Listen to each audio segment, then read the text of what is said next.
Hello guys, नाशिकमध्ये पहिला पाऊस पडलेला आहे आणि तो पडलाच नाही तर तो खूप जबरदस्त पडलेला आहे. भरपूर काल 2 ते 3 तास पाऊस चालू होता आणि विजांचा कडकडाटसुद्धा खूप होता.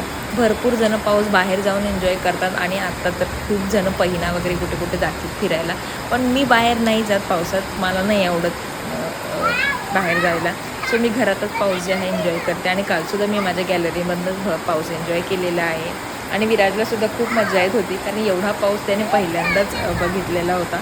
आता जसं जसं तो मोठा होतो तसं तसं तो भरपूर गोष्टींचा अनुभवसुद्धा घेतो. तसंच याचासुद्धा घेतलेला होता. लाईट गेलेली होती आणि घरात तो त्याच्या शॅडोबरोबर खेळत होता. त्याला असं वाटलं की हे 2 आहेत, तर मी त्याला बोलले की नाही, तू एकच आहे, हे तुझं शॅडो आहे. पण त्याला शॅडोसुद्धा अजून समजणार नाही. असो, जसं जसं मोठा होईल तसं तसं मुलांना सगळंच कळतं आपल्या. लाईट गेलेली असली तरी लेडीजला काम सुटतं का, तर नाही. लाईट गेलेली असतानासुद्धा मी टॉर्च लावून ही गवार निवडलेली आहे. तर तुम्ही काय काम केलं आहे काल मला कमेंट करा. भेटूत नेक्स्ट ब्लॉगमध्ये. तोपर्यंत बाय.